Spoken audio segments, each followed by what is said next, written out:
और आपने जैसे कहा था राइट टू रिकॉल की, चौधरी देवीलाल जी ने 1979 के अंदर ये राइट टू रिकॉल का उठाया था ये मुद्दा, और उन्होंने, आपने कहा शास्त्री जी ने त्याग पत्र किया था, चौधरी देवीलाल जी ने प्रधानमंत्री बना दिए थे, अपना ताज वीपी सिंह के ऊपर रखा था। चौधरी वो आदमी थे जो सत्ता के पीछे नहीं भागे। धर्मपाल जी, Chaudhary Devilal ji was a much respected leader of the people. मतलब he was always held in high esteem. But I don't think so. The same can be said about the generations following him. लेकिन वो कहना चाहूंगा, आपको बताना चाहूंगा, आपने आराम गयाराम चौधरी ओम प्रकाश चौटाला जी ने, जब ये जैन साहब भी साथ थे, बंसीलाल जी की सरकार तोड़ के हमारी सरकार बनाई थी, उसके बाद जब दोबारा इलेक्शन हुए क्या हालत की थी। हरियाणा के अंदर खत्म करने वाले आयाराम गयाराम को चौधरी ओम प्रकाश चौटाला जी थे, लेकिन श्रीमान कृष्णमूर्ति जी के जो नेता है भाई भूपेंद्र सिंह हुड्डा जी, उन्होंने फिर शुरू कर दिया। अब वो सत्ता में नहीं आए, 40 सीटें आई थी, 5-6 इनके जो जनहित वाले थे उनको लेके बैठ गए, और बीएसपी के जो इंजाम लगा रहे हैं, राज शर्मा जी ने बोलना चाहिए था, आज बीएसपी का भी एक एमएलए उनके साथ है। आपने तो खत्म करने का काम किया था, ये खत्म किया। मैं वही कह रहा था, संजय गांधी जी ने शुरू करवाया था, ये कांग्रेस ही करती है हमेशा। चौधरी भजनलाल कांग्रेस के वो थे। बात गलत है तो ऑन अप करने में कोई तकलीफ तो नहीं होनी चाहिए। बात बोलने का मौका नहीं दे रहे मुझे, है ना सर, प्लीज हुड्डा साहब को मौका दीजिए, टोटल जवाब बयानबाजी कर रहे हैं। जब ये सत्ता में 2000 में आए, इनके 40 से भी कम थे, और इनके बाद में 60-62 तक गए, और आज इनका लीडर, जिसको ये बहुत बड़ा लीडर मसीहा कह रहे हैं ओम प्रकाश चौटाला जी, आज उनके ऊपर आय से अधिक संपत्ति और जेपीटी भर्ती का उन पे चार्ज लगे हुए हैं, और बहुत जल्दी इनके ऊपर फैसला होने जा रहा है। क्या बात कर रहे हैं ये? इलेक्शन से पहले देखना इनका क्या हाल होगा। वो तो कांग्रेस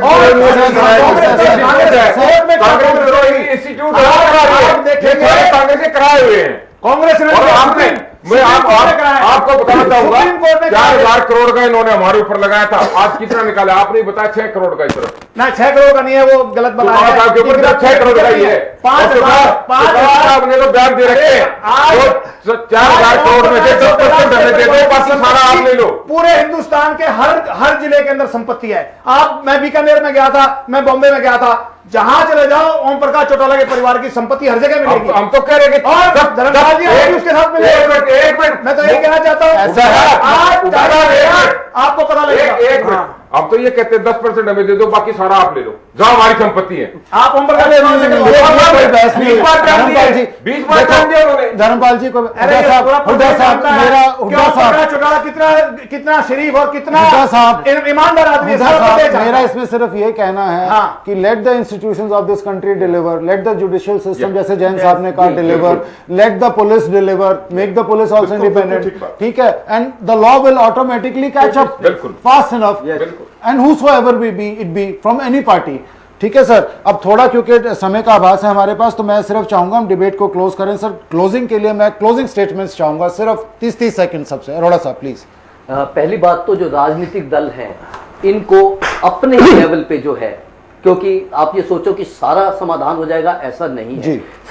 सबकी सर्वसम्मति हो जाएगी। जैसे कहा गया, अपने लेवल के ऊपर जहां तक हो सके क्रिमिनल्स को दूर रखें, पहली बात। दूसरी बात जो है, ये जो जन चेतना की बात है, जो सिविल सोसाइटी का जो है, भले ही रिकॉल हो, लोकपाल आए ना आए, वो बात की बात है, लेकिन जो चेतना उत्पन्न होगी इससे, वो जो है उसके जो आगे परिणाम निकलेंगे वो बहुत ही सुखदायी। चेतना की जरूरत क्या है? पॉलिटिकल पार्टीज को मालूम है गलत हो रहा है। आम पब्लिक में चेतना आज आम पब्लिक को बेवकूफ बनाया जा रहा है। आज आम पब्लिक के साथ क्या है कि उसको अपने जो मत का अधिकार है, किस तरह से उसके अधिकार को मतलब कि जो है उसका दुरुपयोग हो रहा है। और ये जो ब्लैक मनी की बात कर रहे हैं, कहां जा रहा है वो पैसा? वोट खरीदा जा रहा है, उनको अपने वोट की कीमत पता नहीं है, तो इसलिए उनको चाहिए जन चेतना उत्पन्न करके। मैं तो इस बात पे विश्वास करता हूं कि तमाम पॉलिटिकल पार्टीज को आत्ममंथन करना चाहिए जी, और आगामी चुनाव के लिए ऐसे लोग जिनके ऊपर बड़े सीरियस चार्जेज हों, जैसे कि वदवा साहब ने कहा कि सिर्फ 62 MP ऐसे हैं जिन पे सीरियस चार्जेज हैं, जिन पे सीरियस चार्जेज हैं, उन लोगों को टिकट नहीं देना चाहिए। और पब्लिक का भी एक दायित्व है कि ऐसे लोगों को अगर कोई पॉलिटिकल पार्टी गलती से टिकट दे दे और चुनाव मैदान में उतार दे, तो निश्चित तौर पे उसको हराना चाहिए। तो आप आने वाले जनरल इलेक्शंस में आपकी पार्टी हम कोशिश करेंगे अपनी पार्टी को सुझाव दें। High command is going, you think, listen to हाँ, सुने ना सुने अपना सुझाव दे देंगे। चिट्ठी लिख के, एक कार्यकर्ता हूं मैं पार्टी का, मैं सुझाव दे सकता हूं पार्टी को। That's a good beginning. Sharma ji, मेरा तो ये मानना है कि जब तक ब्लैक मनी का खेल इस पॉलिटिक्स में खत्म नहीं होगा तब तक ये खत्म नहीं हो सकता। इसके लिए मेरा सुझाव ये है कि बड़ी बड़ी जो रैलीज हैं चुनाव के टाइम में, बड़े बड़े जो जलसे हैं, इन पर रोक लगा देनी चाहिए। एक साझा मंच होना चाहिए कि हर पॉलिटिकल पार्टी को उसके हिसाब से टाइम दे दिया जाए, उस मंच पे जाके वो अपनी अपनी बात को कह लें। इसी तरह से जो हम बूथ लगाते हैं चुनाव का, जिस वक्त इलेक्शन हो रहे होते हैं, उन बूथों को भी बंद कर देना चाहिए, ताकि वहां जो 100-100, 200 लोग खड़े हो जाते हैं और बूथ कैप्चरिंग का काम करते हैं, मसल पावर के लोग वहां बड़े प्रोमिनेंट हो जाते हैं। जब वो लोग भी प्रोमिनेंट नहीं होंगे और पैसा खर्च नहीं होगा, तो मेरा ऐसा मानना है ईमानदार और अच्छे लोग पॉलिटिक्स में आएंगे, जो कि आज नहीं आ रहे, क्योंकि उनके पास पैसा नहीं है। पैसा इसलिए नहीं है कि वो अपराधी नहीं है। दूसरे जो पुलिस रिफॉर्म्स की आपने बात की, जिस दिन पुलिस के रिफॉर्म्स लागू हो जाएंगे तो जो बदनीयती से काम पॉलिटिशियन कर रहे हैं 50% उनकी कमर टूट जाएगी, क्योंकि फिर इंडिपेंडेंट तौर से पुलिस की एजेंसी काम करेगी। जब वो इंडिपेंडेंट तौर से काम करेंगे तो पॉलिटिशियन भी इस बात से घबराएगा कि तेरे गलत फैसले ये नहीं मानेंगे। जब गलत फैसले नहीं मानेंगे तो वो बात भी खत्म हो जाएगी, इसको एसपी लगा दो, इसको थानेदार लगा दो, हर आदमी ईमानदारी से काम करेगा। तो बेसिक इशू जब ये बातें होंगी, साझा मंच से काम चलेगा, लोगों के पास पैसा नहीं जाएगा, वोट नहीं खरीदी जाएंगी, तो लोग ईमानदार आदमियों को टिकट भी मिलनी शुरू हो जाएंगी, बेईमानों को टिकट भी नहीं मिलेंगे और बेईमान लोग प्रोमिनेंट भी नहीं हो पाएंगे पार्टियों में, और ये एक अच्छा वो होगा। मेरा ऐसा सुझाव। Right sir. जैन साहब, मैं ये कहना चाहता हूं कि सभी राजनीतिक दलों को आपराधिक तत्वों को, आपराधिक छवि वाले लोगों को टिकट नहीं देनी चाहिए जी, और ये जिम्मेदारी जनता की है। मैं इससे सहमत नहीं। Right sir. कभी कभी क्या होता है कि एक राजनीतिक दल ने अपराधी को दिया जी, तो दूसरा राजनीतिक दल उसको काउंटर करने के लिए उससे बड़े अपराधी को टिकट दे देता है। बिल्कुल ठीक कह रहे हैं। फिर जनता अपने आप को उससे बड़े अपराधी के सामने अपने आप को सुरक्षित महसूस करती है। एक दूसरे की दहशत को काउंटर करते हुए आपराधिक तत्वों को बढ़ावा मिलता है। ये सारी जिम्मेदारी राजनीतिक दलों की है, उसमें भारतीय जनता पार्टी भी शामिल है। हम अपना दायित्व निभाने की कोशिश करेंगे। मैं ये आश्वासन देता हूं। धन्यवाद। हमारी तो पार्टी पहले भी ठोक बजा के टिकट कैंडिडेट उतारती है। परमात्मा चौधरी ओम प्रकाश चौटाला जी ने एक पार्लियामेंट बोर्ड भी बना रखा है, वो हर लिहाज से देखते भाई एक इनका ट्रैक जो हो वो गलत ना हो, और कोशिश हमारी यही होती है कि बढ़िया से बढ़िया कैंडिडेट हम उतारें। आपने पिछली विधानसभा में देखा कि हमारे बहुत बढ़िया कैंडिडेट थे, और पार्लियामेंट के अंदर भी तवज्जो इस पे ना रहे कि कौन सा कैंडिडेट आपको सीट दिलाएगा, वो नहीं देखते कि किस कैंडिडेट के मन में स्टेट या देश के लिए कुछ कर मरने का जज्बा है। जिस दिन सर ऐसे लोग आएंगे तब बात बनेगी। आपने देखा होगा राज्यसभा का हमारा एक ही है, रणवीर गंगवा, हुड्डा साहब भी शायद उनको अच्छी तरह जानते होंगे, कोई चार्ज उनके ऊपर भी नहीं है। आज एक ही मेंबर हमारे राज्यसभा। नहीं, आपके तो सारे दूध के दिलों में हैं। और दूसरा ये, जहां असेंबली के जब इलेक्शन हुए थे उस समय भी जितने वो हार गए थे जीत गए, हम कोशिश यही होती है बढ़िया से बढ़िया कैंडिडेट उतारे जी, और हमारा तो आगे भी यही रहेगा। मेरे ये जैन साहब ने भी कहा कि पब्लिक के अंदर भी अवेकनिंग लानी चाहिए।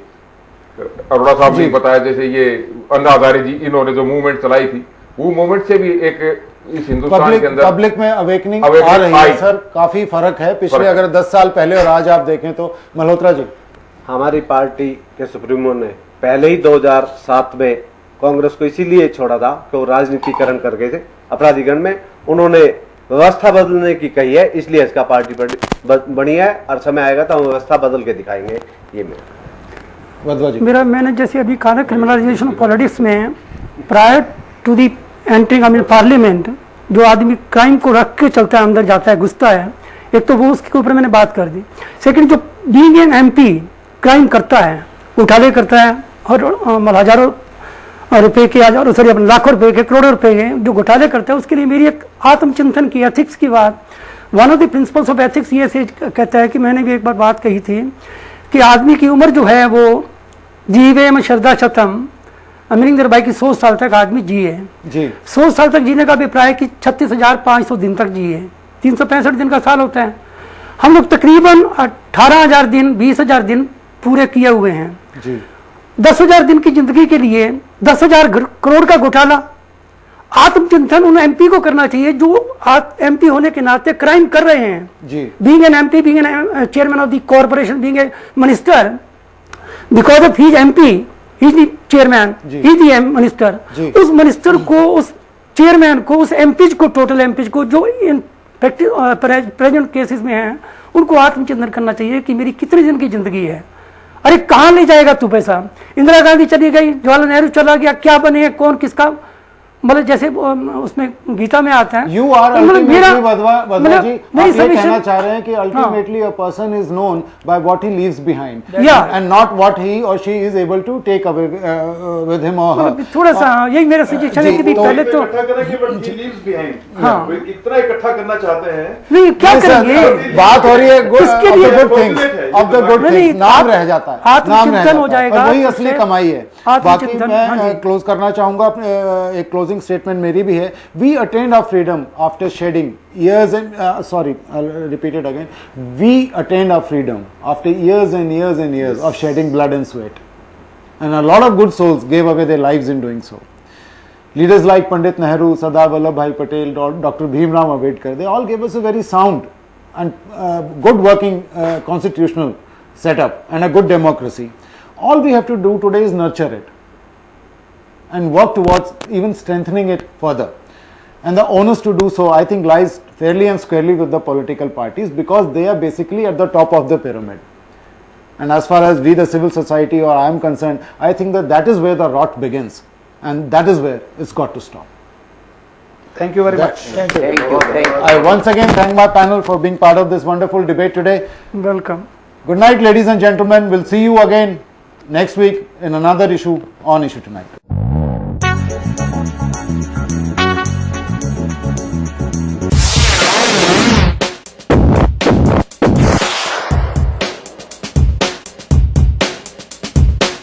जिंदगी के उतार चढ़ाव के अनोखे रंग और उनसे जुड़े उतने ही मुद्दे, चाहे वो हो शिक्षा, भ्रष्टाचार, स्वास्थ्य, राजनीति, अपराध, महिला सुरक्षा, भ्रूण हत्या, किसान और कृषि, पर्यावरण, खेल और ना जाने कितने मुद्दे। इन सभी और अनेकों मुद्दों पर हम करेंगे परिचर्चा SUN न्यूज के खास कार्यक्रम इशू टुनाइट में। Issue tonight at 9 on Saturdays and Sundays, only on SUN news.